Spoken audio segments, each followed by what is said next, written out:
mendaftar. Saya ucapkan selamat karena teman-teman semua terpilih gitu ya. Kalau kita tahu semua PNS di Indonesia ada 4 juta, nih teman-teman yang mau hadir hari ini, hari Minggu, siang, gloomy lagi kalau di Jakarta gitu ya, mau buat perubahan Indonesia yang lebih baik, itu 100 buat teman-teman semua. Jadi manfaatkan sharing session hari ini. Semoga semuanya berjalan lancar. Stadium Generale ini adalah pembuka dari kegiatan ASN Academy ke depannya. Saya merupakan alumnus ASN Academy Batch 1, dan saya kesannya adalah ini acara bagus banget. Teman-teman bisa banyak belajar, dan yang pasti saya mendapatkan banyak teman, networking baru, di banyak kementerian lembaga seluruh Indonesia gitu ya. Jadi kalau misalkan saya perlu sesuatu, saya tinggal kontak teman-teman dari ASN Academy dan mereka secara dengan langsung membantu saya, dan itu seru banget teman-teman. Gitu. Oke, teman-teman, jadi hari ini sebelum mulai saya ingin kita berdoa dulu dengan kejadian ataupun bencana yang menimpa Indonesia belakangan ini gitu ya, dari pesawat jatuh kemarin, kemudian ada gempa, longsor, kemudian hari ini saya dengar ada gunung meletus gitu ya, Semeru. Semoga Indonesia baik-baik saja, Indonesia segera kembali pulih, bebas dari pandemi, dan semoga semuanya berjalan lancar dan kita semua diberikan ketabahan, saudara-saudara kita diberikan kesehatan untuk kita semua. Amin, amin ya robbal alamin. Baik, teman-teman, saya akan memperkenalkan terlebih dahulu, langsung saja nih, 2 narasumber kita. Yang pertama ada Pak Eri Riana Harja Pamekas.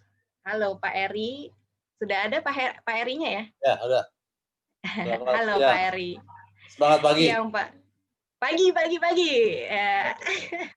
Pak Eri pasti udah sangat familiar dengan jargon itu ya Pak ya. Nah, Pak Eri sudah tidak diragukan lagi nih sepak terjangnya. Dulu pernah menjadi komisioner KPK tahun 2003 sampai 2007. Pernah juga menjabat jadi direktur utama, komisaris, dan segala macam, udah keren banget. Dan juga sekarang menjadi pendiri pengajar jentera dan steering komite dari Rumah Mentor Indonesia gitu Pak Eri ya. Halo Pak Eri, apa kabar? Terbaik, alhamdulillah. Semangat terus ya Pak ya. Ya. Oke. Yang kedua kita akan perkenalkan, sudah tidak diragukan juga, Pak Yanuar Nugroho. Halo Pak Yanuar, ketemu lagi. Nah, Pak Yanuar ini merupakan, kalau saya mengenalnya Pak Yanuar itu adalah aktivis dan akademisi sebenarnya. Beliau waktu di batch pertama cerita ke kami, saya nyemplung ke birokrat karena saya ingin memperbaiki Indonesia lebih baik gitu ya Pak ya. Dulu sekarang Pak Yanuar menjadi penasihat senior Center for Innovation Policy and Governance. Dulu beliau merupakan Deputi 2 Kepala Staf Presiden atau KSP periode 2015 sampai 2019. Halo Pak Yanuar, sehat Pak? Terima kasih Mbak Soraya, sehat. Pak Eri, selamat pagi terus. Senang ketemu Pak Eri di sini. Sudah cukup lama ya Pak, nggak ketemu. Iya, sama-sama. Pak Yanuar sekarang di Jakarta, Pak? Saya baru mendarat di Jakarta. Sebenarnya saya juga agak malas ke Jakarta ya kan, karena kasusnya naik terus, tapi ya apa boleh buat karena ada tugas. Ya, semoga kita sehat selalu Pak Yanuar. Terima kasih. Baik, terima kasih Pak Yanuar. Baik, teman-teman, sebelum kita memulai acara talk show, saya akan menjelaskan dulu tujuan Stadium General hari ini. Jadi saya diminta untuk memoderatori acara hari ini. Yang pertama, teman-teman ASN nanti dari sharing ini jadi lebih paham mengenai peran ASN yang melayani dan memberikan dampak bagi lingkungan sekitar. Kemudian yang kedua, yang pasti teman-teman bisa mengimplementasikan cerita baik dari Pak Eri dan Pak Yanuar untuk nantinya bekerja di instansi masing-masing. Dan yang ketiga, yang pasti memberikan kontribusi nyata ya teman-teman untuk instansi dan juga masyarakat Indonesia secara luas. Oke, kemudian selanjutnya, biar tambah semangat di hari Minggu, saya ingin mengumumkan bahwa nanti akan ada merchandise dari KPK untuk peserta yang paling aktif. Mau bertanya, mau nanti memberikan komentar, saran, dan sebagainya, nanti kita akan memilih. Ada 3 yang akan mendapatkan kaos dari KPK dan 5 merchandise lainnya. Jadi ada 8 peserta yang akan mendapatkan merchandise gitu ya. Jadi stay tune teman-teman, aktif aja gitu. Oke, hari ini 40 menit nanti akan ada talk show sama Pak Eri dan Pak Yanuar. Dilanjutkan 20 menit kita akan ada sesi tanya jawab. Baik, tanpa berlama-lama lagi, saya ingin langsung nanya ke Pak Eri dulu nih. Pak Eri, menurut Pak Eri, mengapa sih ASN harus menjadi yang servant leadership? Dan menurut Pak Eri sendiri nih, apa sih servant leadership menurut pandangan Pak Eri? Monggo Pak Eri. Servant leadership artinya kepemimpinan suatu lembaga yang mengutamakan mutu pelayanan publik. Itu secara umum ya, secara umum seperti itu. Tentu tidak semua persis seperti itu, karena ada seperti LAPAN kan tidak melayani publik, dia riset ya. Kemudian lembaga-lembaga lain juga. Tapi secara umum, servant leadership adalah kepemimpinan suatu lembaga dalam rangka menjamin kualitas pelayanan publik. Kira-kira definisinya seperti itu secara umum, Saraya. Oke, kemudian Pak Eri, mengapa sih nih ASN harus menjadi servant leadership dalam bekerja, menerapkan gitu Pak? Dan mungkin bisa sharing sedikit. Oke, kita berangkat dari arahan utama pidato Presiden pada awal tahun ya, yang saya kebetulan punya bahannya. Kan beliau menyampaikan visi 2045 kan, Indonesia Emas. Harus didukung dengan industrialisasi, memanfaatkan sumber daya manusia. Nah, sumber daya manusia itu disebutkan sebagai yang pertama, baru kemudian infrastruktur, penyederhanaan regulasi dan birokrasi. Nah, servant leadership menjadi sangat penting untuk pencapaian apa yang disampaikan oleh Bapak Presiden ini. Dan kalau kita mengambil satu saja, yang pertama membangun sumber daya manusia, menjadi pekerja keras yang dinamis, produktif, dan sebagainya. Artinya peranan pemimpin menjadi sangat sentral, sangat instrumental. Oleh karena itu, servant leadership harus dikembangkan dan dicermati dan juga dipahami oleh semua ASN yang ingin menjadi pemimpin suatu saat. Begitu, Soraya. Oke, Pak Eri, terima kasih. Nah, ke Pak Yanuar dulu. Pak Yanuar, menurut Pak Yanuar, apa sih servant leadership dan kenapa sebagai ASN harus menerapkan servant leadership? Kalau ada cerita-cerita, monggo ceritain, Pak. Terima kasih, ini saya sungkan ini. Pak Eri ini guru kita semua ini kan. Saya itu dulu mengenal Pak Eri, yang kenalin saya ke Pak Eri, mengenal Pak Eri ke saya itu Pak Kuntoro. Pak Kuntoro itu ya dosen, ya mentor, guru, banyak. Waktu itu saya masih di UKP 4. Mentor semua. Gimana, Pak Eri? Mentor semua, mentor semua, saya. Betul, Pak Eri. Nah,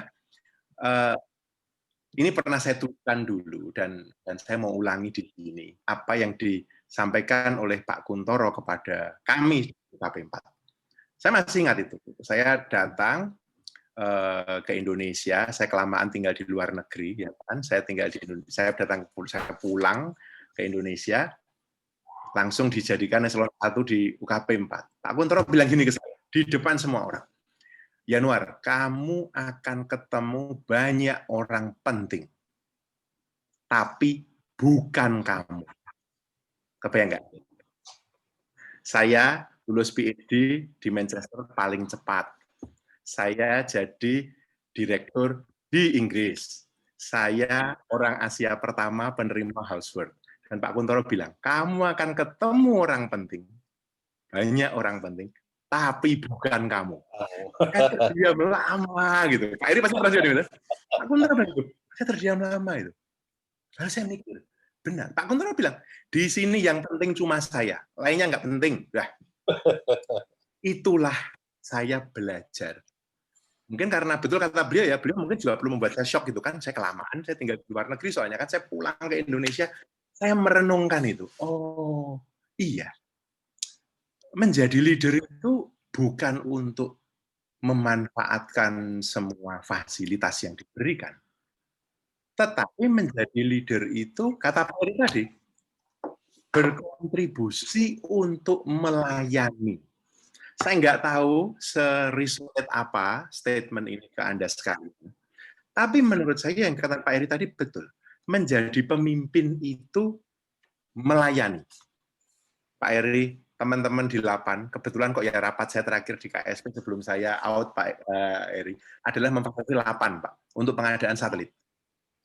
Ketika mereka bercerita mengenai satelit, ya untungnya saya dulu S1 saya teknik ya Pak, jadi saya nggak bodoh-bodoh amat gitu kan, diceritain bagaimana low orbit satelit itu bisa dikerjakan dan bisa membantu hidup banyak orang.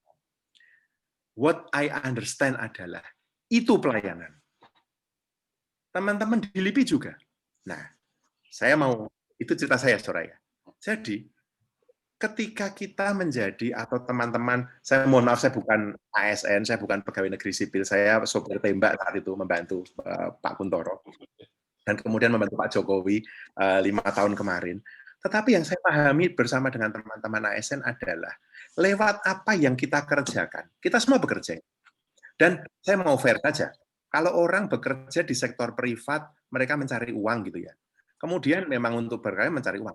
Apakah jadi ASN tidak untuk mencari uang? Iya mencari uang juga, uang bekerja kok. Yang berbeda adalah nature pekerjaannya. Yang berbeda adalah apa yang membuat Anda bekerja. Nah, saya melihat mereka-mereka yang memilih, atau kita-kita, saya termasuk karena kemarin pernah menjadi bagian dari ASN, adalah kita memilih pekerjaan itu, kita memilih jalan itu. Karena kita tahu lewat apa yang kita kerjakan, kita ini terlibat dalam sebuah proses, kalau boleh ikut menghadirkan pemerintah itu kepada rakyatnya. Saya tahu teman-teman kalian lebih punya wajah lapangan dibandingkan saya. Penduduk kita 270 juta orang. Saya yakin Anda pernah ketemu dengan lebih banyak daripada saya. Tetapi lewat Anda lah mereka ini bukan hanya angka 270 juta orang, bukan hanya statistik. Mereka adalah warga Indonesia yang punya harapan, punya cita-cita, punya kekhawatiran, punya ketakutan, tapi juga punya selalu keinginan untuk lebih baik lagi. Dan bagian dari tugas kita, Anda sebagai aparatur sipil negara, adalah Anda memilih jalan ini. Anda memilih jalan untuk menghadirkan negara bagi mereka. Itu agak panjang ya, sore ya. Tapi saya mau memulai dengan meletakkan landasan yang tepat dulu, bahwa jangan dikira kalau kemudian kita ASN itu mengabdi, yang lain tidak mengabdi, boleh mencari orang. No. That is not true. Dua-duanya bekerja, karena pekerjaan adalah hakikat manusia. That is employment, bekerja. Bekerja itu pada dasarnya adalah memenuhi kodrat manusia juga. Nature pekerjaannya yang berbeda. Nah, tapi itu. Gitu, Sora. Oke, Pak Yanuar tadi katanya nih menjadi leader bukan memanfaatkan semua fasilitas yang diberikan. Bicara ini Pak Yanuar, sebenarnya ini sangat relate ke Pak Eri dulu waktu zaman jadi ketua KPK.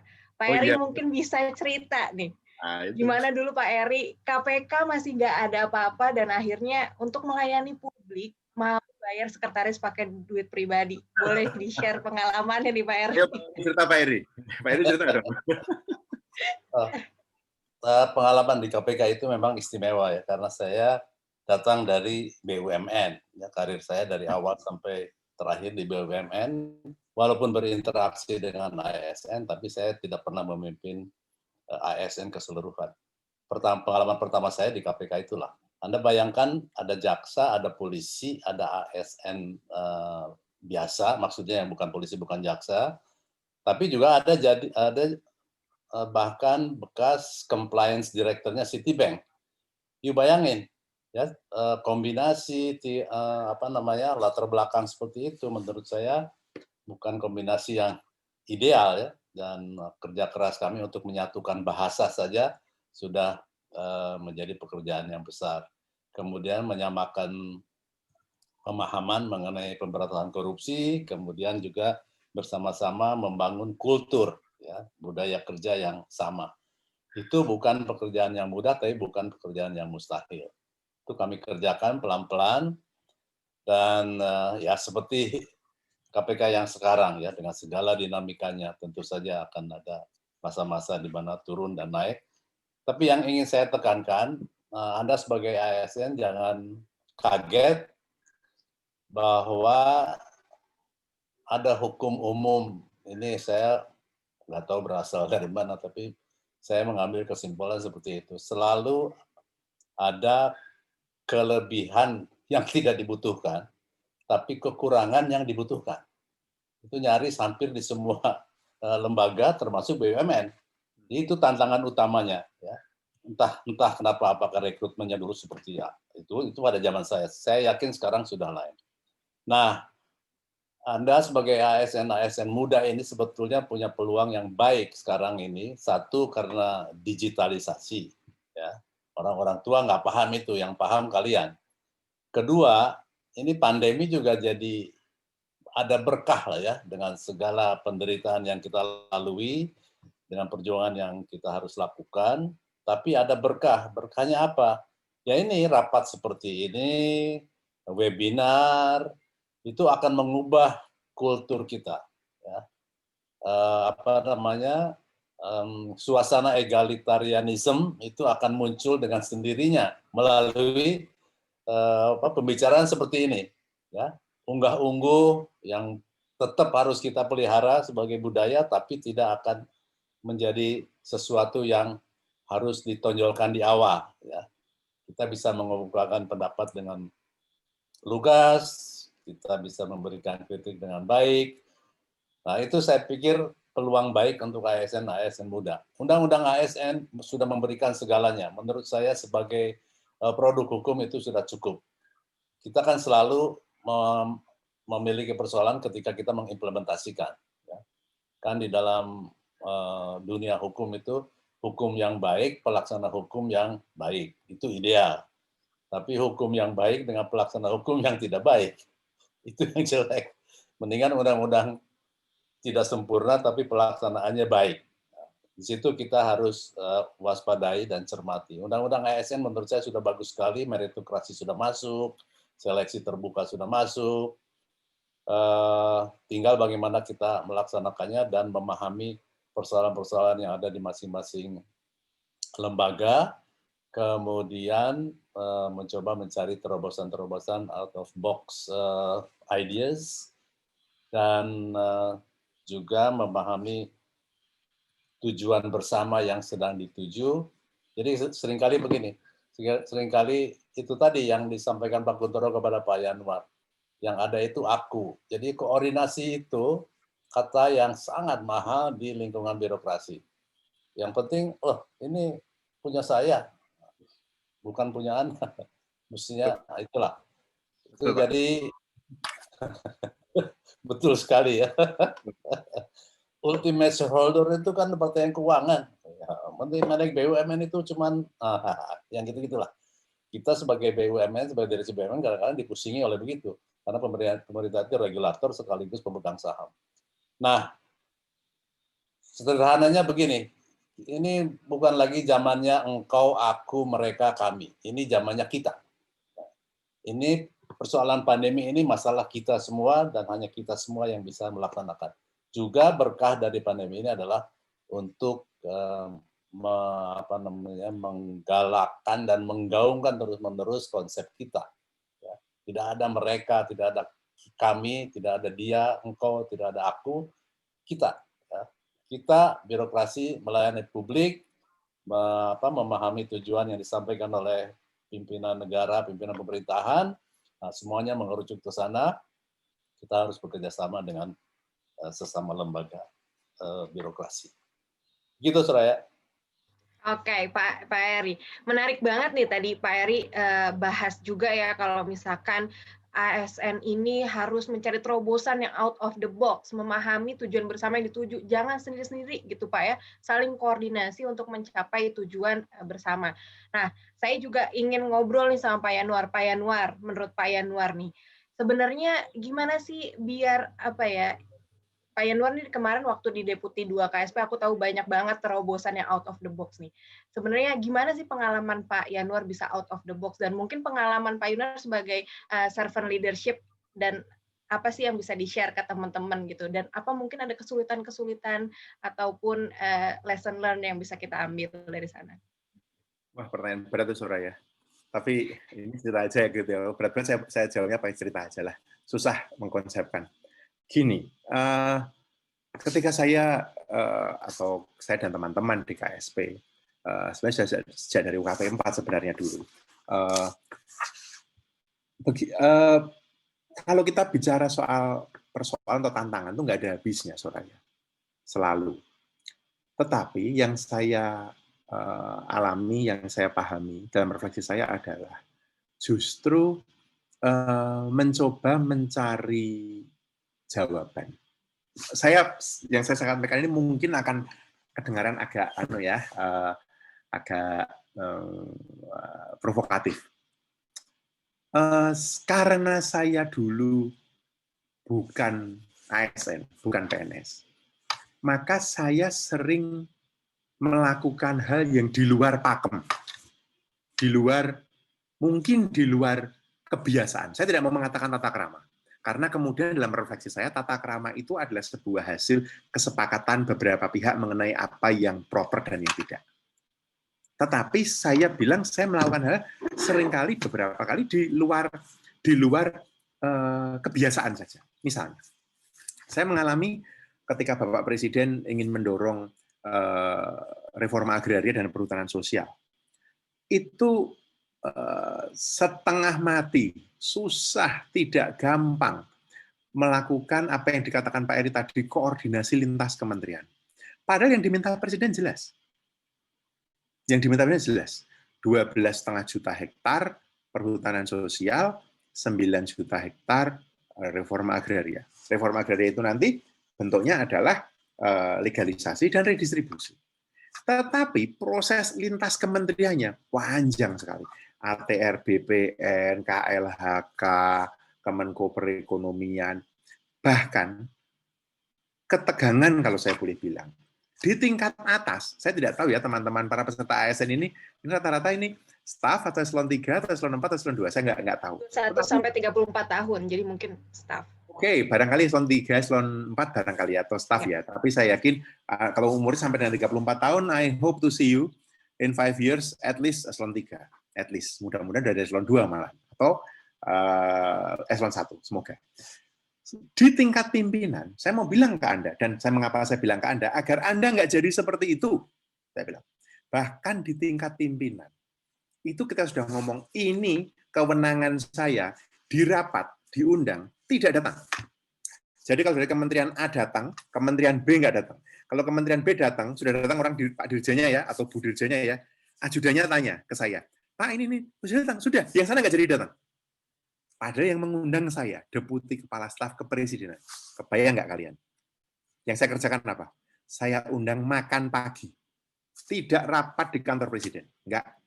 Saya mengundang, Bapak, Ibu, saya mengundang untuk makan pagi. Tidak membawa staf. Tidak membawa ajudan. Ajudan taruh jauh-jauh sana. Di meja itu yang ada hanya saya, Pak Dirjen, Bu Dirjen, Pak Deputi, Bu Deputi. Nggak ada orang lain. Duduk di meja, Soraya. Tentu saya letakkan masalah di atas meja.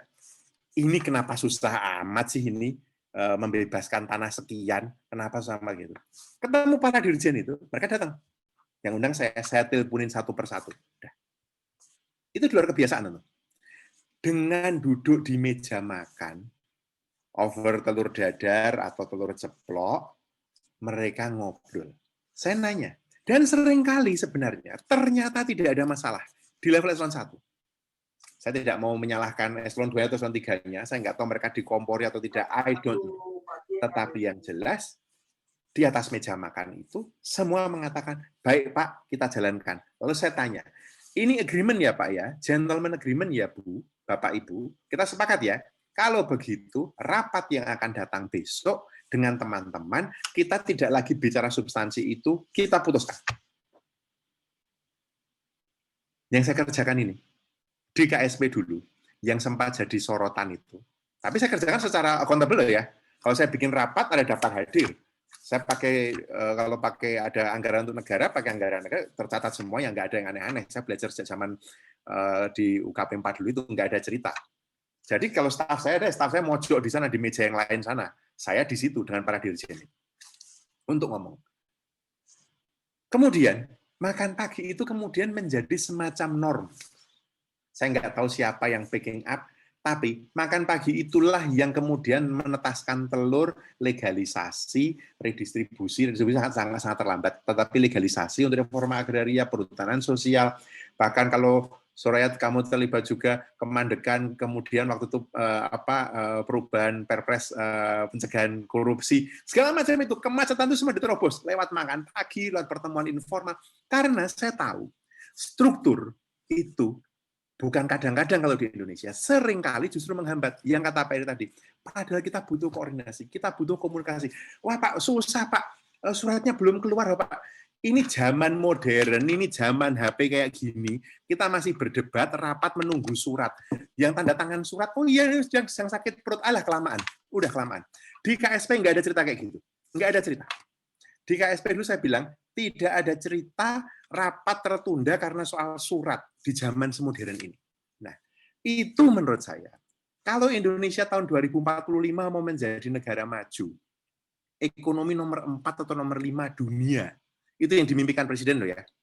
Kalau Pak Eri juga kemarin tadi mengatakan, Indonesia 2045 adalah Indonesia maju, ekonomi nomor 4, nomor 5 dunia. ASN kita kayak gini cara bekerjanya, no way, nggak akan tercapai. Percayalah pada saya.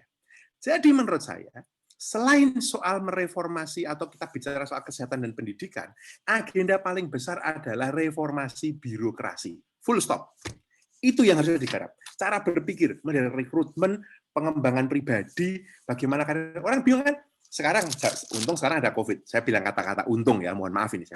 Zaman dulu, Anda tahu sendiri kan, perjalanan dinas itu dipakai untuk apa? Perjalanan dinas. Muter, untuk nambahin pemasukan sekarang yang jalan sini, besok yang jalan ini, nggak ada. Di zaman saya di KSP tidak ada. 1 orang atau 2 orang mengikuti isu. Kalau dia perlu perjalanan dinas, ya dia yang datang. Dia terus. Loh, tapi kan tidak fair, dia nggak pernah perjalanan dinas.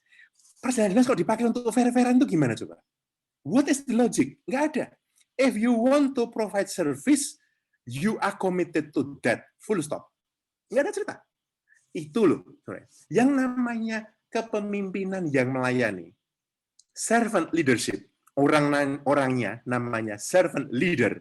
Menjadi seorang servant leader adalah mengerti mengapa dia melakukan itu.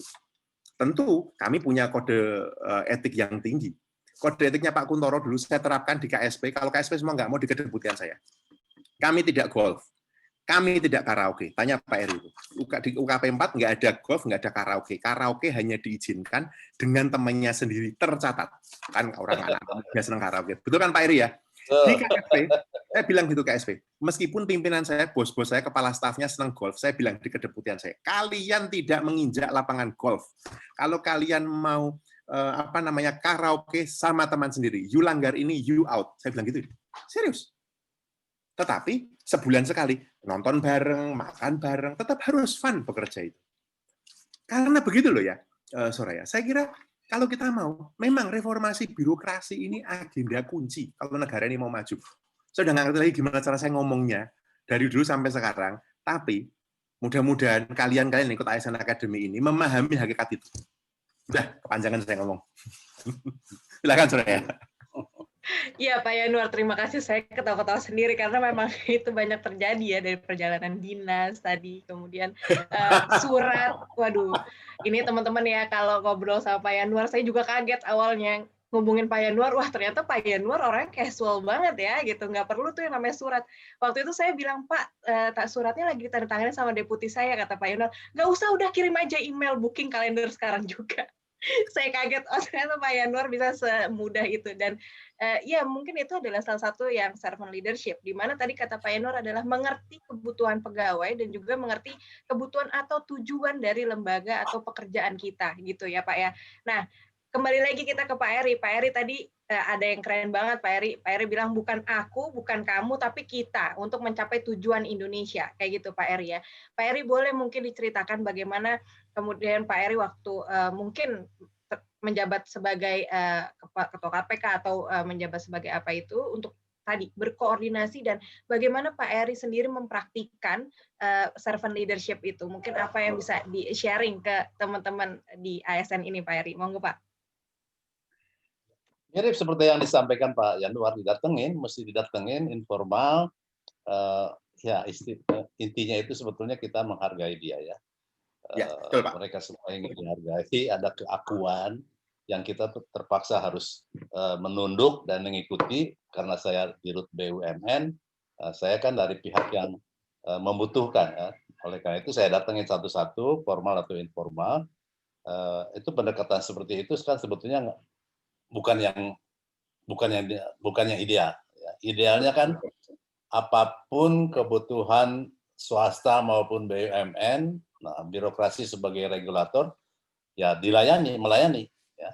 Jangan mereka yang datang, kalau perlu sebelum mereka datang pun sepanjang semua syarat sudah dipenuhi, semua izin sudah dikantongi, maka tidak ada alasan untuk menunda-nunda. Jadi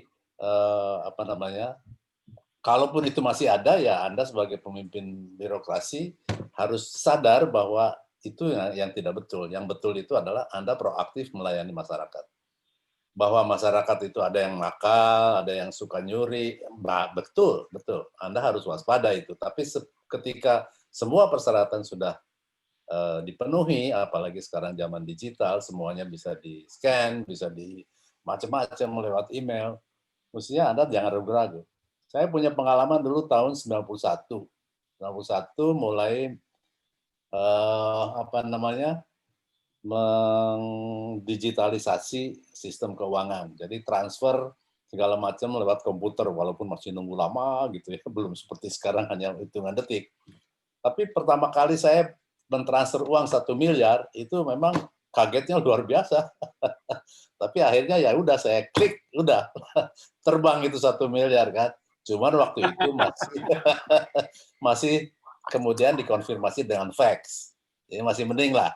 Saya agak agak lega gitu ya. 1 miliar terbang, kemudian muncul fax, diterima. Alhamdulillah. Nah, sekarang kan kita nggak bisa lagi begitu. Anda transfer berapa ratus ribu, berapa juta hanya dalam sekejap melalui m-banking. Nah, pelayanan masyarakat oleh birokrasi juga harus mengarah ke sana. Tidak ada lagi datang, antri segala macam. Anda bayangkan dulu waktu pertama kali peraturan kepegawaian KPK itu diusulkan, saya bilang sama Pak Yasin waktu itu masih kepala biro apa gitu dan kepala biro kepegawaian, yuk tungguin di seknek kalau perlu lu tidur di sana. Dan mereka memang tungguin. Itu setelah beberapa kali rapat ya, final draft yang dikirimkan, saya bilang, yuk tungguin di sana, kalau perlu lu tidur di kursi di sana, tungguin aja. Ya udah, akhirnya lancar juga, alhamdulillah. Nah, itu yang menjadi tantangan ASN muda. Jangan sampai orang seperti itu, kecuali kalau dia mencoba melanggar peraturan ya. Kalau itu sih diusir juga nggak apa-apa. Tapi ketika semua persyaratan sudah dipenuhi, semua yang diperlukan sudah ada, dan surat secara resmi sudah dibuat, tidak ada alasan untuk Anda menolak. Gitu ya.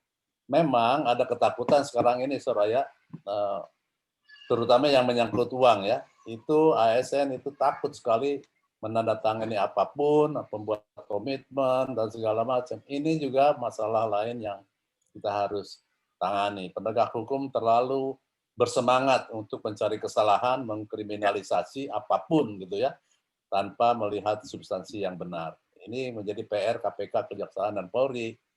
Ini mungkin gara-gara KPK juga terlalu sering muncul di media, sehingga kompetisinya menjadi tidak sehat semua. Nah itu bagian Soraya lah itu ya. Ini yang bikin ASN takut, kepastian hukum ketika mereka melaksanakan proses pengambilan keputusan. Prosesnya sudah benar, kebijakannya sudah benar, jangan dilihat kerugian negaranya, dilihat manfaatnya, dilihat prosesnya dan manfaatnya.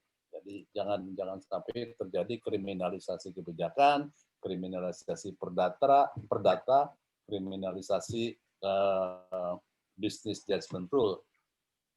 Ini pekerja rumah yang lain, dan ini pekerja rumah ASN juga, terutama mereka yang di kalangan penegak hukum. Terima kasih. Oke, Pak Eri. Jadi ada. Saya nambahin Pak Eri, boleh nggak sedikit? Boleh dong, Pak. Betul sekali kata Pak Eri tadi. Kepastian hukum itu berbeda dengan menakut-nakuti. Oke? Saya kira ASN dan semua orang itu butuh kepastian hukum bahwa apa yang dia kerjakan itu tidak bertentangan dengan hukum. Beda dengan semangat tadi nakut-nakuti. Nah, saya tidak tahu gimana di antara Anda sekalian ya, saya mau cerita sedikit saja. Ketika kemarin di periode pertama sebenarnya soal desa digital itu dimulai, waktu itu, dan juga digitalisasi, itu tentu saja prosesnya banyak kan, dan vendor-vendor datang itu mulai dari nawarin komputer sampai software segala macam ke kementerian-kementerian. Nah, kemarin cara yang kami coba adalah, dan nampaknya sampai sejauh ini berjalan dengan cukup baik adalah, sejak dalam tahap perencanaan, pembicaraan itu, sifatnya tidak hanya, tentu saja bilateral sudah tidak ada. Hanya kementerian dan kementerian keuangan nggak ada sekarang. Biasanya minimum trilateral kan, Bappenas ketika kita membicarakan RKP. Besok akhir bulan ini, akhir bulan depan sudah akan bicara RKP 2022, ya kan? Biasanya pembicaraan itu trilateral. Kementerian Keuangan, Bappenas, kemudian KL yang terkait. Sejak di KSP, sejak saya menjadi deputi, ketika itu berurusan dengan janji presiden, maka KSP ada. Sejak ada Stranas, maka Stranas ikut KPK. Sehingga tidak lagi trilateral, tetapi multilateral. Maka KPK tahu dari awal. Bahkan kadang-kadang BPK atau BPKP pun kita undang. Kami undang saat itu. Itu membantu memberi kepastian hukum kepada KL. Sehingga orang tidak lagi takut untuk tanda tangan. Mungkin Pak Eri itu terobosan terakhir, Pak Eri, yang kami coba dalam 3-4 tahun terakhir kemarin itu, kami sudah mencoba mengubah di RKP, terutama yang nyangkut dengan janji presiden. Waktu itu di KSP idealnya sih semuanya ya Pak Eri ya. Tetapi mungkin juga karena belum mencukupi. Jadi waktu itu saya ingat persis karena saya meminta kepada Bappenas, kepada deputi evaluasi dan kepada deputi yang menangani RKP saat itu, untuk janji presiden, saya minta tidak trilateral. Saya minta multilateral. Sehingga dari awal ngerti kita. Karena betul kata Pak Eri tadi kunci itu. Bahwa yang dibutuhkan adalah kepastian. Bukan ketakutan. Orang kemudian kalau takut nggak bisa ngapa-ngapain. Nah, itu aja. Tambahan. Betul, betul Pak Yanuar. Kepastian hukum memang ada di CPI kita dan memang masih tergolong rendah ya sampai saat ini. Baik, tadi aku penasaran juga nih, Pak Eri. Tadi Pak Eri bilang kan kalau misalkan harus melayani, harus bisa agak nunduk gitu ya kalau misalkan ketemu sama yang lain untuk berkoordinasi dan sebagainya. Nah, bagaimana sebenarnya ASN bisa membangun karakter itu? Gitu. Gimana mindset-nya biar bisa seperti itu, Pak Eri? Mungkin ada yang bisa di-share nih. Ya, itu sebetulnya bukan sesuatu yang harus diikuti. Itu kan pengalaman saya di masa lalu. Yang ideal sebetulnya koordinasi itu muncul dengan sendirinya. Ya, betul. Kalau semuanya proaktif, maka tidak perlu ada orang datang, ya kan? Kan kita tujuannya sama, misalnya kita tujuan ke Bandung. Ada datang orang dari macam-macam pihak, ada yang dari Depok, dari Sentul, dari mana. Oke, kita ketemu di kilometer sekian. Set, ya kan? Kira-kira seperti itu kan? Yang penting kita tahu tujuannya sama Bandung, kemudian kita saling berkomunikasi. Dan semua proaktif, tahu-tahu ketemu di kilometer 57 misalnya. Nah, kemudian di situ kita berembuk. Jadi itu bukan yang ideal. Yang ideal itu adalah, dan itu kita bisa kapitalisasi situasi sekarang, berkah dari situasi sekarang ini, digitalisasi. Jadi ketika semuanya sudah tahu, tidak perlu ada satu lembaga mendatangi lembaga lain, kemudian harus menunduk. Itu tidak betul. Yang betul itu adalah satu lembaga menyampaikan sesuatu pada lembaga lain, paham tujuannya, otomatis dia memberikan tanggapan yang baik positif maupun negatif. Kalau kurang ya kasih tahu kurangnya apa. Kalau belum sempurna, ketidaksempurnaannya itu apa. Jadi keterbukaan, jangan menganggap, nah inilah yang sering kali terjadi kan, what's in it for me. Kalau kemudian ini informasi punya saya, Anda nggak buat apa Anda? Ini punya saya, lu kalau mau entar dulu, what's in it for me. Nah, yang gitu-gitu ya, yang gitu-gitu mudah-mudahan sekarang udah lewat, tapi di masa lalu itu yang terjadi. Dan digitalisasi ini menurut saya peluang baik untuk kita kapitalisasikan, sehingga hal-hal seperti itu bisa hilang dengan sendirinya. Jadi bukan untuk ditiru, Soraya, itu jangan ditiru, jangan sampai terjadi lagi. Iya. Dengan segala macam digitalisasi ini. Oke, jadi tadi kalau kata Pak Eri jangan sampai lagi terjadi, jadi teman-teman nih harus proaktif gitu ya, di masing-masing lembaga ini harus proaktif untuk, bisa mencapai tujuan dari, negara ini, misalkan begitu ya Betul, Pak Eri ya. betul. Oke, Tapi kalau dari memang ada bukan unggah-ungguh, bukan tata krama yang berlebihan, tapi ada bukan tata krama, ya sopan santun yang normal lah. Even di Amerika aja orang menyebut Mr. Presiden kan, nggak ya, menyebut Jokowi, nah, nggak begitu kan. Even di Amerika yang paling gila pun orang tetap menyebutnya Mr. Presiden. Ya, betul Pak. Itu sih tetap kita harus pegang. Kan gini, misalnya saya bikin surat ke Menteri Keuangan dan saya posisi sebagai apalah, terserah. Kemudian saya mengatakan kiranya Menteri Keuangan berkenan mengabulkan permohonan ini. Kan bagus, dengernya juga enak. Apa namanya? Instead of saya minta Menteri Keuangan menyetujui, gitu lah. Kan lain. Ini kan soal bahasa aja, tapi bukan berarti kita harus berlebihan. Tapi bahasa yang enak itu dibaca dengan enak juga oleh pembacanya. Itu tetap berlaku. Cuman dengan digitalisasi mungkin akan sangat berkurang, tapi bahasa tetap bahasa yang baik. Oke Pak Eri, terima kasih. Jadi tadi Pak Eri juga bilang berarti kita ini sebagai ASN tetap harus menghormati dengan penggunaan bahasa-bahasa yang baik gitu ya ketika berkoordinasi dan sebagainya gitu Pak Eri ya. Nah, ke Pak Yanuar. Pak Yanuar, kira-kira apa saja untuk ASN ini nih yang sekarang mendengar? Karena ternyata partisipannya sudah banyak banget Pak, sampai 144 orang dan pertanyaannya banyak banget. Aku lihat di kolom chat gitu ya, nanti kita diskusi. Menurut Pak Yanuar, karakteristik apa saja sih yang harus dimiliki ASN untuk bisa menjadi servant leadership tuh yang baik gitu ya. Kemudian mungkin bagaimana sekarang saat ini pandangan Pak Yan untuk kondisi saat ini ya, ASN saat ini itu seperti apa menurut Pak Yan? Monggo Pak. Wah, pertanyaan kalau ke saya kok sulit-sulit semua atau Sora ya? Itu. Nanti Pak Eri juga ditanyain, Pak Yan dulu. Gini. Saya bukan ahli manajemen sumber daya manusia, saya tidak pernah bekerja di bidang HR ya, human resource. Tetapi saya itu selalu mencoba begini ya. Saya itu mencoba untuk menghindari melihat manusia itu sebagai sebuah mesin dengan sebuah spek. Jadi saya tuh bolak-balik kalau saya membaca ada namanya person specification atau itu rasanya kok gimana gitu ya. Yang saya melihat begini, mereka yang bekerja atau memilih aparatur sipil negara sebagai sebuah panggilan hidup atau sebagai sebuah pilihan pekerjaan. Saya ingin mengajak mereka-mereka, teman-teman, Anda sekalian yang memilih jalur sebagai ASN ini untuk merenungkan atau memikirkan tentang pertanyaan yang menurut saya paling mendasar tentang mengapa sih mau menjadi ASN. Itu pertanyaan pertama. Kalau zaman saya dulu, ibu saya, bapak saya dulu menjadi PNS itu karena satu, itu kan ada historical contingency gitu ya.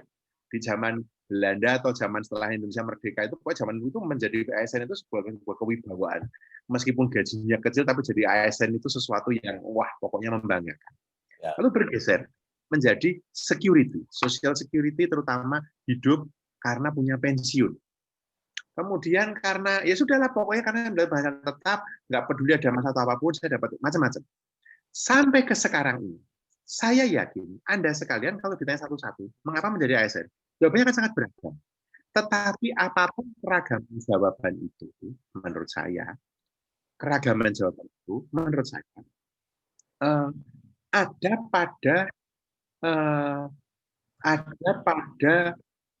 kalau raison d'être, apa namanya? Raison d'être itu dalam bahasa Prancis itu artinya alasan adanya. Di mana bahkan ketika saat tersulit Anda masih tetap mau mengerjakan itu. Menurut saya itu kalau ada istilah spek atau syarat atau apapun menjadi ASN, kalau saya boleh bilang adalah itu. Karena Anda mau atau tergerak atau terdorong untuk terlibat pada sesuatu yang memang passion Anda. Saya sampaikan data dari BKN. ASN kita 4,28 juta orang. Saya bilang ya, dari BKN ya, 40% low quality, 20% aging. Cek data BKN 2018-2019. Artinya low quality itu, kalau Anda tahu di dalam skema diagram itu, ada pada bagian deadwood. Udah nggak bisa diapa-apain lagi. Bagi saya, alarming. Kalau 40% dari 4,2 juta ASN kita low quality, it leaves us hanya dengan 60 juta yang tidak begitu low. Saya nggak tahu berapa yang tinggi. Karena BKN tidak mendapatkan data itu, yang high quality. Mungkin lebih mudah mengidentifikasi yang jelek daripada yang baik. Okay? Tetapi, saya mau bilang ke Anda, dan sejak dari depan tadi, nggak cukup itu. Jadi, saya setuju dengan Pak Eri, undang-undang ASN kita sudah di arah yang benar. Kerangka regulasi yang kita punya sudah di arah yang benar. Kita punya PPP 3K yang memungkinkan non-PNS bergabung dengan ASN, menjadi ASN, itu bagus, menurut saya. Karena banyak PR ke depan. Kita belum single salary system. Kita belum bisa voluntary severance, pengunduran diri secara atau pensiun dini yang sendiri. Nggak ada, kita belum bisa skema itu. Ya toh? Tidak memungkinkan orang mengundurkan diri atau dikeluarkan. Kita sudah merit system, which is good. Tetapi, what it needs untuk membawa Indonesia maju, itu much more dari yang sekarang kita punya. Nggak cukup. Kalau sampai 5 tahun ke depan, kita belum bisa mendorong single salary system, dengan alasan apapun. Dengan apa? Oh, kementerian ini bagus, enggak. Anda tahu lah, udah, kita sudah nggak usah apa nutup-nutupi, ada semacam kasta kan. Kalau kementerian ini gajinya segini, kementerian lain di bawahnya mengejar, tapi targetnya naik terus, ya kan? Saya sekian persen, 70% kementerian ini begitu sudah jadi bagus, tapi target kementeriannya yang lain naik lagi. Saya mengatakan, this is not healthy. Bahwa situasinya, kontingensi historisnya seperti ini, ya. Tetapi logical validity-nya enggak seperti itu. Saya mengintrodusir dua konsep ini. Historical contingency, sesuatu yang terjadi karena terikat pada konteks ruang dan waktu. Dan logical validity, sesuatu yang memang seharusnya sudah terjadi atau seharusnya terjadi. Saya ceritakan kamu kok sore ya. Dulu PNS saya itu di Inggris, bukan di Indonesia. Karena saya dosen di perguruan tinggi negeri di Inggris, maka saya mendapatkan seluruh hak saya. Ketika saya pulang ke Indonesia, Pak Kuntoro saat itu menulis surat kepada Menteri Tenaga Kerja di Inggris sana karena warga negara Indonesia yang adalah PNS di Inggris diminta pulang ke Indonesia. Saya pulang, status saya adalah cuti di luar tanggungan selama 2 tahun. Ketika Pak Jokowi meminta saya menjadi deputi kepala staf presiden, saya terpaksa mengundurkan diri dari status PNS saya di Inggris. Pensiun saya berhenti segala macam. Saya dapat surat. Saya simpan surat itu. Email mengatakan bahwa Januari kamu sudah tidak lagi menjadi PNS, menjadi aparatur civil service di Inggris, tapi anytime in the future kamu kembali ke Inggris dan bekerja di Inggris di lembaga pemerintah, maka status civil servant-mu segera diaktifkan tanpa perlu apply lagi. Itu negara maju. Saya dosen di Manchester. Saya tidak iri dengan gaji dosen yang lain karena gaji dosen ya sama. Yang membedakan cuma London, Oxford, Cambridge, karena 3 kota itu punya allowance yang berbeda. Saya tahu, teman saya yang levelnya sama kayak saya, di London, gaji dia 4.000 pound lebih tinggi, karena biaya hidup saya lebih tinggi. Lainnya enggak. Single salary system itu penting. Mengapa? Karena orang bisa mobile. Mobility itu meningkatkan kapasitas, membuka cakrawala. PNS dari Kementerian Keuangan, dia bekerja di Kementerian Pendidikan, dia di Kementerian Agama, dia di PPPA, Kementerian Luar Negeri bekerja di mana dan muter. Itu bagus. Risetnya ada. Saya pernah tulis juga itu. Mobility itu meningkatkan kualitas, meningkatkan wawasan. Sekarang mobility, mikir kan, kalau kamu dari kementerian yang gajinya setinggi ini, disuruh mobile ke kementerian gaji segini, nggak mau lah siapa yang mau. Jadi, kalau kita tidak mendorong itu terjadi, sulit menurut saya. Indonesia maju itu jadi tinggal mimpi aja itu. Saya benar, kesehatan iya, stunting, masalah terbesar, 2 pendidikan, literasi pendidikan dasar, angka PISA kita masih jeblok kayak gitu. Itu tugasnya Pak Nadiem itu, Mas Menteri. Kesehatan tadi tugasnya Pak BGS, ya toh. Sekarang ketiga, reformasi birokrasi. Tanpa ini, nggak akan kemana-mana kita.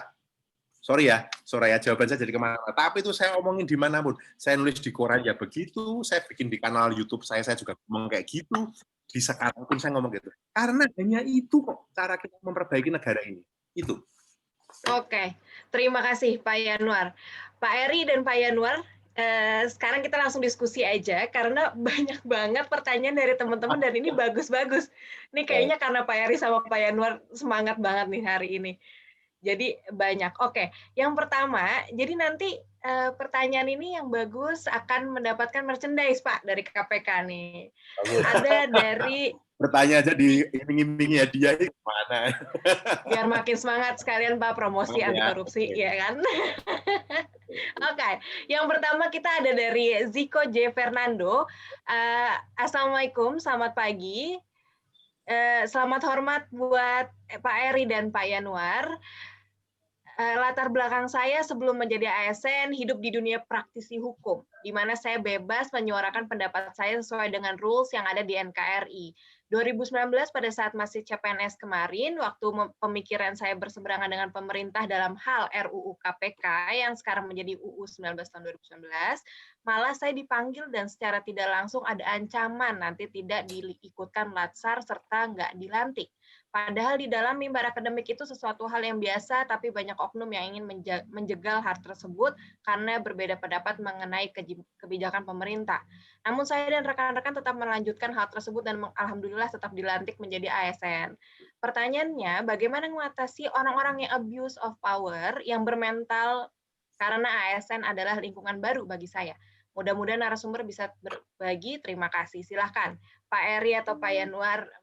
Monggo, karena banyak Pak ini terjadi. Kalau mau vokal, beda sama kebijakan pemerintah, ada aja yang dijegal atau misalkan nanti diancam dan sebagainya. Gimana Pak yang begitu? Pak Yanuar dulu yang vokal. Pak Eri. Ayo, monggo. Ini pendapat saya. Gini. Ini tadi yang tanya Mas atau Mbak? Sorry, saya tadi tidak begitu mendengar namanya siapa? Mas Diko ya. Oke, masih muda kan, masih muda. Gini ya, semua pilihan karir, semua pilihan pekerjaan. Now I hope you understand ya bahwa menjadi ASN itu bukan sekadar menjadi abdi negara, tapi itu pilihan karir dengan konsekuensi. Saya memulai dengan sebuah diktum yang saya diajarin juga oleh Pak Kuntoro dulu. Pemerintah mesti dikritik sekeras-kerasnya, tetapi juga dibantu sekuat-kuatnya. Saya mendengar itu bulan Oktober tahun 2012. Belum ada sebulan saya pulang di Indonesia setelah saya tinggalkan negara ini selama 12 tahun. Oke? Pak Kuntoro bilang, Yanuar, negara ini, pemerintah mesti dikritik sekuat-kuatnya, tapi juga dikritik sekeras-kerasnya, tapi juga dibantu sekuat-kuatnya. Ketika saya itu nyinyirnya minta ampun loh di Twitter waktu saya di Inggris itu. Bahkan agak kurang ajar kali itu ngata-ngatain Pak SBY. Lalu saya dipanggil pulang jadi eselon 1 di istana. Kebayang nggak kalian? Kayak apa rasanya? Gila, gimana? Pak SBY itu follower saya loh di Twitter. Serius. Itu. Saya ngomong Pak Kuntoro. Lalu saya mikir, ketika kamu menjadi pejabat yang disumpah, bagian dari pemerintah, kamu tidak menjelek-jelekkan pemerintah. Itu aturan. Kalau you don't agree with that, you're out.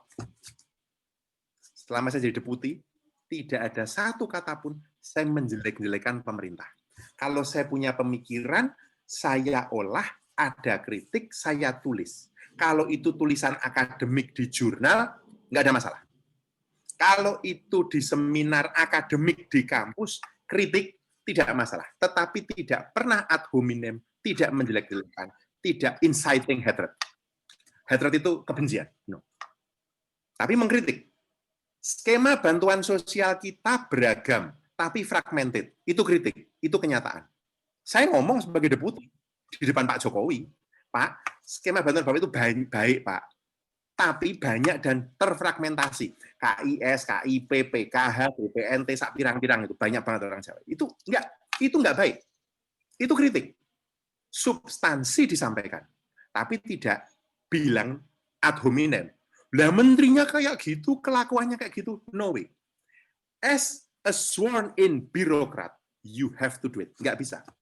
If you disagree, you're out. As simple as that. Oke? Ketika kalian, saya tidak lagi di pemerintah dan menjadi masyarakat sipil, saya mau mengkritik, ruang saya lebih terbuka, lebih bebas. Sih, maksud saya? Tapi ketika saya menjadi pejabat, saya jadi deputi. Kalau saya jadi deputi, saya cuma mengkritik saja. Lah ya bodoh tuh saya. Wong saya punya power kok untuk mengubah. Saya kritik, saya tulis di Kompas, setelah itu saya undang eselon satunya untuk rapat. Gimana ini kita mengintegrasikan bantuan sosial? Ini gimana? Tanya Soraya kamu tanyalah ke teman-teman Stranas itu. Gimana itu memadankan data NIK itu untuk menjadi data pencapai penerima bansos? Memangnya jatuh dari langit, data itu padan sendiri? Ya kagak. Butuh rapat. Itu saya kritik itu. Saya tulis di Kompas. Perlunya satu data di Indonesia berantakan. Saya tulis, Yanuar Nugroho, deputi 2 kepala staf ngeritik pemerintah. Enggak apa-apa. Tapi saya tidak bisa menjelek-jelekkan. Tadi ya, Mas, soal undang-undang KPK tadi. Loh, kurang apa kami di KSP dulu? Mencoba memberi masukan bahwa undang-undang itu was not proper sebenarnya waktu masih di RUU. Anda tahu nggak? Saya dapat perintah dari Pak Muldoko waktu itu. Undangan satu meja dengan Budiman Tanurejo, Kompas TV. Masih ada resepnya itu. Pak Muldoko bilang, Yanuar, yang saya izinkan bicara dengan media kamu. Kebayang nggak? Saya nggak setuju. RUU itu, yang waktu dianggap pelemahan KPK. Waduh Pak, kan begini, kan KSP juga begini Pak. Yanuar, kamu saya tugaskan ke Kompas TV karena dari undangan dari Budiman Tanurejo, kamu harus di sana. Kebayang nggak kalian? Datanglah saya ke Kompas TV itu, mendefend posisi pemerintah. Wah itu, WA saya dihujat itu isinya. Wah Yanuar, kamu gitu-gitu. Saya bilang, saya menyatakan, begini, saya sampaikan posisi pemerintah. Saya tidak mengatakan saya setuju atau tidak setuju. Tapi sebagai deputi, di mana pencegahan korupsi dan reformasi birokrasi ada di bawah portofolio saya sudah lakukan itu. Itu konsekuensi. Kalau mau jadi deputi, begitu. Saya berharap cerita saya ini ke kalian, karena kalian one day akan jadi deputi, akan jadi dirjen, akan jadi direktur. And when that responsibility comes to you, it comes juga dengan seluruh konsekuensi itu. Ya, saya cerita kayak gini, bukan apa-apa. Saya mau bilang apa deh? Nggak ada. Hidup ini di bawah langit ini yang enak saja itu nggak ada. Jangan Anda kira jadi eselon 1 itu enak, nggak ada cerita itu. Atau eselon 2 itu enak, terus nggak ada. Oke. Soraya. Thank you Pak Yanur. Jadi konsekuensinya harus diambil apapun itu. Pak Eri, silakan Pak Eri, sharingnya gimana Pak? Saya kira penjelasan Pak Yanur udah betul. Jadi atau paling-paling saya nambahin begini, para pimpinan ASN ini seringkali baper ya. Jadi, betul. Jadi gini deh, kita ini WA group lah, ini kan lagi marak nih di mana-mana. Ketika Anda tidak sependapat dengan pendapat seseorang di WA group itu, akan lain kalau Anda mengemukakannya di grup dengan Anda japri. Ya, lain tuh. Jadi kalau misalnya Anda akan mengungkapkan ketidaksetujuan atau mengoreksi kesalahan di grup dengan japri, itu lain. Nah, kalau di grup dia ada egonya kan, wah, gua dipermalukan nih salah gua di depan publik. Nah, japri aja. Nah, Anda juga begitu. Kalau Anda ada ketidaksepakatan dengan sesuatu, jangan disampaikan di ruang rapat, di mana ada kolega, ada anak buah yang lain, dan sebagainya. Anda japri aja, atau Anda mohon waktu. Kalaupun tidak dikasih waktu, ada email kan, ada WA, ada apa, mohon waktu, atau sampaikan melalui media itu. Ini soal non-teknis banget sih, tapi ya itulah kehidupan kita. Nah, mudah-mudahan itu bisa berkurang dengan digitalisasi yang terpaksa harus kita lakukan lebih cepat ini sebagai berkah atau dampak positif dari pandemi. Itu yang ingin saya tambahkan. Pak Eri, kalau itu kan tadi konteksnya adalah yang di dalam lembaga. Kalau misalkan ini adalah kebijakan pemerintah secara luas yang seperti tadi misalkan salah satunya adalah RUU KPK, apa yang sebenarnya harus dilakukan ASN, para teman-teman ASN ini ketika memang ingin mengkritik gitu, Pak? Ya, nggak boleh mengkritik kalau sudah nggak boleh mengkritik di publik, maksudnya seperti yang Pak Yanwar sampaikan. Kalau itu sudah kebijakan pimpinan pemerintahan, ya Anda harus lakukan. Dan keluar Anda harus membela apa yang dianut oleh pemerintah. Jadi begitu Anda sudah keluar, nah itu Anda bebas untuk mengkritik. Ya dalam konteks undang-undang RUU itu yang kemudian jadi Undang-Undang 19 2016, saya kan termasuk yang tidak setuju juga, tapi kan saya sudah menyampaikan ketidaksetujuan itu kepada Pak Jokowi. Pak Jokowi punya argumentasi lain, walaupun tetap membuka peluang silakan kalau memang tidak setuju ke Mahkamah Konstitusi. Nah, itu yang kami lakukan. Saya termasuk salah satu penggugat ke MK yang sekarang masih dalam proses. Jadi kita ikuti jalan-jalan yang memang sudah disediakan. Oke, siap. Terima kasih Pak Eri. Nah, kita akan open questions. Jadi teman-teman yang mau langsung ngobrol sama kita, boleh di unmute. Tadi sudah ada satu dari Muhammad Anis. Betul ya, Muhammad Anis dari IPDN, silahkan. Terima kasih moderator atas kesempatan yang sudah diberikan kepada saya. Izin memperkenalkan diri, saya Muhammad Anis dari IPDN. Yang pertama saya ingin bertanya kepada Pak Yanwar Nugroho mengenai program yang ingin diwujudkan oleh Bapak Menteri Menpa-RB, Bapak Cahyokumolo, bahwa akan mewujudkan Smart ASN yang tentunya untuk mewujudkan birokrasi berkelas dunia. Seperti apa tanggapan Bapak mengenai itu? Bagaimana strategi untuk kita bisa mencapai yang diwujudkan itu? Smart ASN yang yang ingin diwujudkan oleh Pak Menteri tersebut. Terus juga mengenai perampingan yang kemarin sempat saja viral, perampingan eselonisasi yang tentu sangat berhubungan dengan reformasi birokrasi pada ASN seperti itu. Bagaimana tanggapan Bapak terhadap perampingan tersebut? Apakah ini menjadi suatu berdampak baik atau sebaliknya seperti itu mengenai perampingan birokrasi yang kemarin sempat viral? Terus juga mengenai ada wacana bahwasanya PNS 10 tahun ke depan akan dihapuskan seperti itu, Pak. Bagaimana tanggapan Bapak mengenai hal tersebut? Itu saja mungkin. Terima kasih. Terima kasih. Mas Anies, ini untuk Pak Yanwar dulu ya. Ya. Oke, ada 3 Pak Yanwar. Bagaimana mewujudkan Smart ASN yang katanya Menpan-RB pernah mengutarakan itu, bagaimana strateginya, kemudian bagaimana perampingan eselonisasi, dan kemudian PNS 10 tahun lagi seperti apa? Silakan.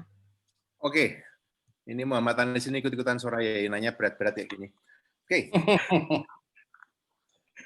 Gini, tentu saya sekarang, sekali lagi, saya sudah tidak di pemerintahan lagi. Waktu saya deputi memang reformasi birokrasi itu di tangan saya, portofolio saya. Tapi tentu saja jawaban resmi silakan ditanyakan atau dicek ke Kementerian Pan-RB atau ke teman-teman. Tetapi yang saya pahami, sejauh saya pahami, Smart ASN maksud yang saya pahami adalah memang civil service, ada istilah ya dalam bahasa Inggris, ketimbang diterjemahkan aparatur sipil aparatus, lebih baik civil service. Civil service kita memang harus keep up dengan kemajuan zaman. Intinya itu, Mas Muhammad Anis ya. Nggak bisa cara kita bekerja dalam melayani publik, dalam memberikan pelayanan publik, dalam mengerjakan pekerjaan-pekerjaan kita sebagai bagian dari mesin pemerintahan, machinery of government, itu kolot, konvensional, kuno, tidak up to date. Itu mengapa penguasaan teknologi itu penting. Tetapi lebih penting lagi bukan teknologi, tapi orangnya. Mumpung di kesempatan ini di depan kalian semua ini, saya mau bilang, kalian yang ASN, kalian harus target ambil studi lanjut. S2 atau S3. Dalam negeri maupun luar negeri. Kita punya beasiswa namanya LPDP. Itu beasiswa yang bagus. Saya anggota komite reviewer di LPDP. Ada 11 orang. 10 profesor dan saya. Karena saya belum profesor. Oke? 11 orang komite reviewer ini yang kemarin kami merombak para reviewer itu dan kemudian menata kembali program LPDP. Sehingga ada program afirmasi untuk TNI, untuk Polri, untuk Indonesia Timur, untuk Papua, untuk PNS, ASN, dan lain-lain. Saya meminta, dan duitnya banyak, Mas. Kita punya, saat ini yang kita punya lebih dari 70 triliun itu. Dana abadi. Bunganya dipakai untuk nyekolahin. Dan setiap tahun masih sisa. Sisa. Karena yang apply, yang sesuai dengan kemampuan itu kurang. Saya minta, saya dorong, saya ajak kalian untuk ambil S2, S3.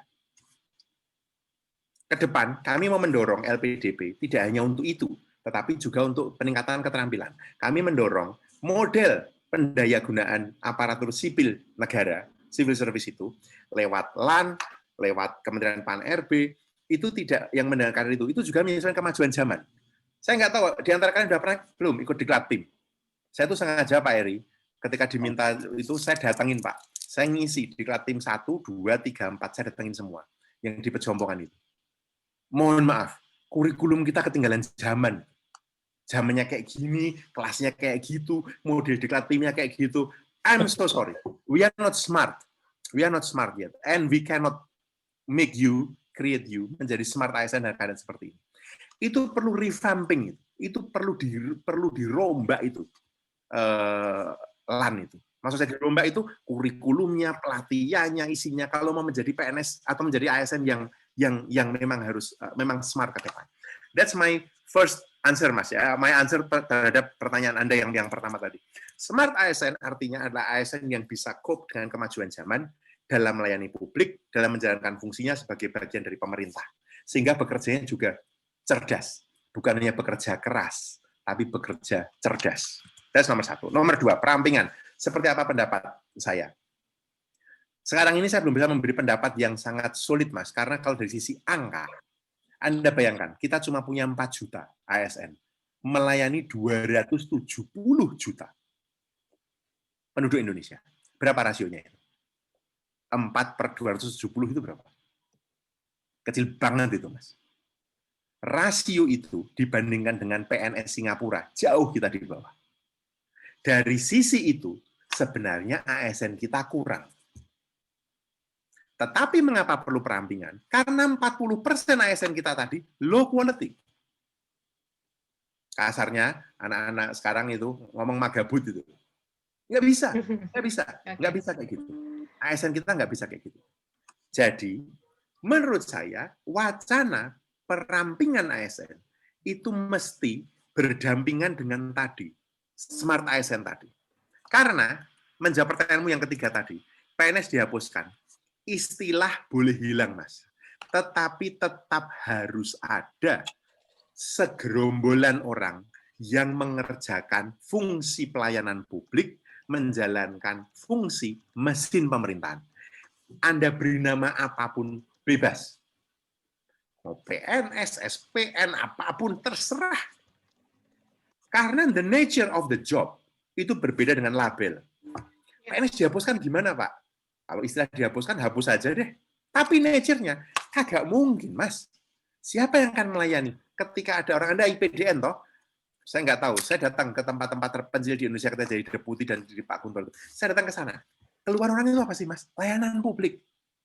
Kalau ada orang bicara, Pak Jokowi mengatakan, menghadirkan negara. Lewat siapa? Ya lewat Anda lah. Anda. Lihat di cermin. Anda lah gambaran hadirnya negara. Jadi, itu jawaban saya. Mudah-mudahan jelas. Oke. Berikutnya harus untuk Pak Eri. Pertanyaan berikutnya harus untuk Pak Eri. Untuk Pak Eri ini, Pak. Oke, terima kasih Pak Yunar. Mas Anies, terima kasih ya. Pak Eri, ada pertanyaan menarik lagi nih. Dari Friska Rarajuta. Pak Eri, kalau misalkan kita sudah memiliki Y menjadi ASN, gimana caranya kita men-treat ASN yang sering jadi backbone? Istilahnya sering malah diperdayakan terus gitu Pak. Jadinya kemudian fisik mental nggak sehat gitu ya, beban kerja juga nggak sesuai. Tapi sama gajinya dengan yang lain. Gimana menurut Pak Eri dengan kondisi seperti ini? Ya, sementara ini Anda harus mengatakan Anda beruntung karena banyak ASN yang tidak dikasih pekerjaan dan tidak punya peluang untuk penyamaan itu ya. Undang-undang ASN sebetulnya sudah menampung itu, tinggal turunan aturannya yang mungkin belum diimplementasikan dengan baik. Intinya adalah tidak lagi PGPS kan, apa namanya istilahnya, kasar banget. Sekarang kan undang-undang ASN baru sebetulnya sudah tidak, cuman implementasinya yang belum. Jadi apa yang harus Anda lakukan? Ya Anda tetap aja bekerja seperti yang Anda lakukan sekarang. Anda harus bersyukur bahwa Anda bisa sesibuk itu, artinya Anda tenaga Anda itu betul-betul dimanfaatkan. Tentu Anda boleh menyampaikan usul, menyampaikan pengingatan kepada atasan Anda bahwa undang-undang ASN memungkinkan dulu gitu. Saya mengoreksi sedikit dari Pak Yanuar, 4 juta ASN itu pun 2 juta sekiannya guru loh. Jadi yang iya kan? Itu yang mengajar. Betul, Pak. Betul. Jadi sebetulnya betul, Pak. Cuma 2 juta, cuma 2 juta kurang yang melayani. Jadi lebih kecil lagi itu persentasinya. Jadi dan lagi saya menambahkan Pak Yanuar, di antara 2 juta itu pun itu kan termasuk supir kan. Sekarang mungkin cleaning service sudah di outsource ya, tapi supir masih ada dan banyak penunjang-penunjang yang sebetulnya sudah layak di outsource karena sudah banyak tersedia jasa-jasa seperti itu di pihak swasta. Jadi semangat reformasi birokrasi dan pengurangan atau perampingan atau bukan perampingan sebetulnya ya reformasi lah. Sebagian memang mungkin harus keluar, sebagian besar mungkin harus kita rekrut lagi. Karena seperti yang saya sampaikan bilang tadi, kebanyakan yang tidak diperlukan, kekurangan yang diperlukan. Itu intinya. Terima kasih. Oke, Pak Eri, terima kasih atas jawabannya. Baik, ternyata ini seru banget, tapi waktu kita sudah hampir habis. Jadi ini udah di penghujung acara. Teman-teman mohon maaf, ini banyak banget pertanyaan masih nggak kejawab gitu ya. Tapi saya pikir Pak Yanuar mau kalau misalkan menjawab melalui email ya Pak Yanuar ya. Untuk sharing-sharing mah Pak Yanuar boleh lah. Boleh. Atau gini, ini kebetulan Pak Eri, saya itu kan punya satu kanal kecil di YouTube. Ini kanal-kanal aja, kayak ngisi waktu aja di Jogja. Saya sekarang jadi profesor Pak di Singapura, jadi sambil ngisi waktu. Kalau ada pertanyaan yang sangat spesifik, nggak apa-apa, dikumpulin di sore atau gimana gitu. Saya akan nanti 1 atau 2 episode khusus untuk menjawab pertanyaan-pertanyaan itu. Nanti akan saya tulis dari siapa, tapi lewat kalau perlu nanti sama kamu sore ya, kita atau sama siapa teman-teman kapan nanti kita coba seperti ini untuk ngobrolin. Karena gini ya, tadi kata Pak Eri tadi betul banget itu. Situasi yang kita hadapi sekarang ini memang sangat saya tidak mengatakan sangat semuanya, semua pasti unik. Tetapi situasi ini menuntut kita, Anda sekalian terutama sebagai ASN itu untuk makin responsif. Dan kata Pak Eri tadi betul sekali, bersyukurlah bahwa masih bekerja seperti ini. Saya tidak mengatakan bersyukur dalam konteks banyak orang menganggur karena COVID, bukan itu. Maksudnya adalah justru ini saat Anda bayangkan ya, outlook tahun 2021 besok itu, kata-kata besarnya adalah vaksinasi, kata besar adalah recover ekonomi, kata besarnya adalah meneruskan pembangunan. It needs you. Saya ulangi, it needs you. The country needs you. We all. Kalau saya bicara karena saya sekarang sudah bukan pejabat lagi, saya bagian dari rakyat. Kami, rakyat ini, membutuhkan pemerintah, membutuhkan kehadiran negara. Kami membutuhkan Anda. Itu menurut saya alasan yang paling mendasar. Mengapa kita perlu dan selalu perlu memperbaharui semangat dan niat Anda bekerja sebagai ASN. Sudah itu aja. Percayalah. Indonesia ini punya kekhawatiran, ketakutan, tapi juga mimpi dan harapan. And partly it is through you. Harapan-harapan itu dirawat. Ya, itu aja. Thank you. Luar biasa kata-kata penutupnya. Kita dengarkan sekali lagi dari Pak Eri. Silakan Pak Eri, mungkin ada closing statement buat semua ASN yang bergabung hari ini. Silakan Pak. Saya mengulangi apa yang saya sampaikan tadi. Ini peluang yang sangat baik bagi kalian yang memang masih muda dan paham sekali hal-hal yang berkenaan dengan digital. Terus saja, jangan putus asa. Perubahan sedang terjadi, Anda cermati dengan baik, Anda ikuti, semua gagasan Anda keluarkan dengan cara-cara yang tadi disampaikan oleh kami berdua, dan jangan menyerah. Bahwa ada tadi Winda apa siapa? Iya Pak, tapi saya sudah burn out katanya, kan saya mesti mikir well-being juga. Betul. Nah, dalam keadaan seperti itu, ya Anda sampaikan keluhan itu.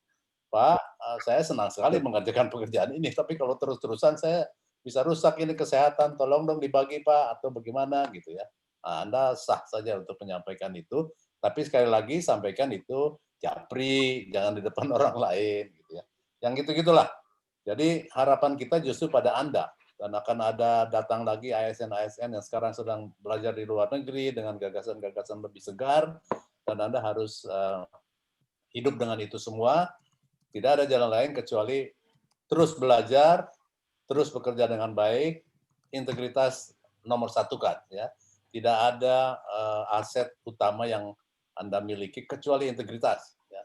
Anda keluar dari ASN, kerja di tempat apapun, yang nomor satu ditanya itu integritas. Orang akan bertanya kepada orang lain, orang itu integritasnya bagaimana?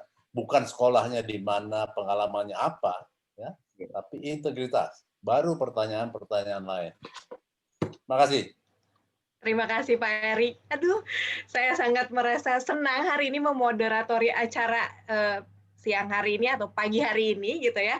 Dan teman-teman saya rasa juga punya banyak masukan ataupun sharing-sharing lesson learn yang kita pelajari dari Pak Eri dan Pak Yanuar ya. Semoga semangat Pak Eri dan Pak Yanuar ini bisa teraplikasikan ke kita dan sehingga kita bisa menjadi pelayan publik yang baik gitu ya. Baik, terima kasih Pak Eri, Pak Yanuar. Kalau misalkan boleh saya wrap up sesi hari ini, sebenarnya untuk menjadi servant leadership ada 3 tadi secara garis besar yang dikatakan oleh Pak Eri dan juga Pak Yanuar. Yang pertama ada people orientation. Kalau kita tadi Pak Eri bilang, jangan pernah buat orang menunggu. Kalau misalkan memang sudah lengkap semua dokumennya, ya sudah langsung layani. Jangan lagi ada aku, kamu, atau apapun, adanya kita dan satu tujuan. Gitu ya. Kemudian ada lagi task orientation yang tadi Pak Yanuar selalu sebutkan bahwa harus ada reformasi birokrasi, kemudian harus ada orang-orang yang bisa bekerja keras untuk bisa menyatukan semua visi dan untuk Indonesia ke depannya. Kemudian ketiga adalah character orientation, salah satunya komitmen untuk orang-orang dapat bertumbuh yang tadi kita harus S2, keluar sekolah lagi untuk bisa menjadikan Indonesia lebih maju. Mungkin itu dari saya. Terima kasih teman-teman pemimpin ID. Saya merasa terhormat menjadi moderator hari ini. Sekali lagi terima kasih Pak Eri dan Pak Yanuar. Terima kasih, Soraya. Terima kasih Pak Eri. Senang Pak Eri. Ya, akhir kata, tetap jaga integritas dan semangat pagi. Terima kasih, saya kembalikan kembali. Oke, terima kasih banyak Mbak Soraya, ada Pak Eri dan Pak Yanuar. Suara saya apakah masuk? Masuk. Oke, ya sekali lagi terima kasih banyak nih untuk kedua narasumber hebat dan moderator kita yang sudah menjalani sesi talk show-nya dengan ramai dan tadi teman-teman banyak banget gitu ya pertanyaan yang masuk sampai harus dipilih juga nih dan mohon maaf tadi kalau tidak bisa terjawab semuanya. Tadi sudah diberikan kesempatan untuk teman-teman yang masih ingin bertanya nanti bisa menyampaikannya gitu ya. Nanti akan coba kami kumpulkan dan nanti mungkin dibuat episode spesial nih di YouTube-nya Pak Yanuar. Oke, nah untuk kedua narasumber dan untuk Mbak Soraya diperbolehkan apabila ingin meninggalkan Zoom terlebih dahulu. Nah, untuk teman-teman peserta mohon untuk stay. Kita akan mengisi form feedback terlebih dahulu. Boleh, silahkan Mbak Soraya dan Pak Yanuar, Pak Eri juga meninggalkan ruangan terlebih dahulu. Oke. Nah, Oke, nah teman-teman, mungkin dari panitia boleh dibantu untuk form feedback-nya. Oke, nah tadi teman-teman tidak terasa kita udah selama kurang lebih 90 menit menjalani sesi Stadium General ASN Academy 2. Boleh untuk teman-teman peserta ASN Academy 2 silahkan diisi form feedback acara ini, karena ini akan menjadi presensi untuk teman-teman kehadiran pada sesi ini. Dan untuk teman-teman dari umum, dari publik, boleh banget juga diisi form ini, karena ini akan dijadikan improvement untuk teman-teman Pemimpin ID mengadakan webinar selanjutnya. Nah, tadi udah dibilang juga, mungkin sambil teman-teman mengisi form feedback, terima kasih Kak Wahyu sudah dituliskan di kolom chat.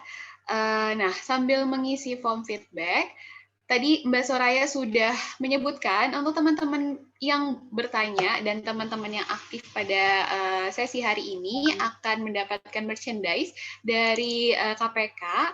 Mungkin bisa sudah ada nih 8 nama peserta hari ini yang beruntung yang akan mendapatkan merchandise dari KPK. Boleh di next slide ke panitia?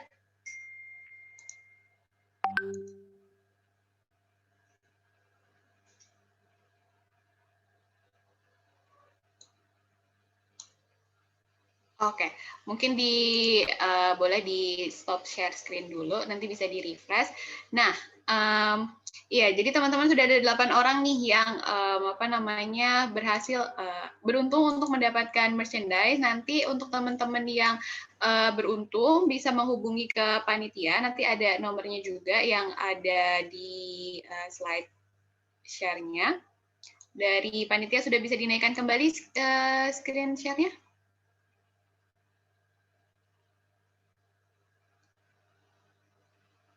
Oke. Teman-teman masih silakan mengisi form feedback-nya ya. Di slide yang paling terakhir, teman-teman panitia. Nah, ini dia 8 nama peserta hari ini yang beruntung yang mendapatkan merchandise dari KPK. Silahkan untuk ke-8 nama ini menghubungi AI di nomor yang tertera untuk mengklaim hadiahnya. Nanti kami akan meminta data diri teman-teman untuk mengirimkan hadiah ke alamat teman-teman. Sekali lagi saya mengucapkan terima kasih banyak untuk seluruh pengisi acara. Tadi ada Pak Eridiana, ada Pak Yanuar Nugroho, dan ada moderator kita Mbak Soraya. Lalu untuk seluruh peserta yang hari ini hadir, terima kasih banyak sudah aktif dan sudah sharing pengalamannya terkait topik pada sesi kita hari ini. Tadi saya baca di kolom chat ramai banget dan pertanyaan teman-teman bagus-bagus banget. Namun sayang memang waktu kita terbatas, jadi harapannya mungkin untuk pertanyaan yang belum terjawab bisa kita diskusikan di lain waktu. Seperti itu. Nah, teman-teman masih dipersilakan untuk mengisi form feedback-nya. Untuk peserta ASN Academy masih ditunggu untuk form feedback-nya hingga hari ini. Jadi jangan lupa untuk diisi supaya kehadiran teman-teman di sesi hari ini bisa terekam. Gitu. Sekali lagi kami dari panitia mengucapkan terima kasih dan mohon maaf kalau misalkan di awal tadi ada kendala teknis, ada kendala jaringan, dan mohon maaf kalau misalkan tadi ada salah kata atau perbuatan. Terima kasih banyak untuk teman-teman yang sudah hadir dan stay hingga akhir acara. Saya Ai selaku MC pada sesi Stadium General ASN Academy 2 hari ini. Mohon pamit undur diri. Wassalamualaikum warahmatullahi wabarakatuh. Selamat siang teman-teman, selamat menjalankan aktivitas kembali. Selamat berakhir minggu.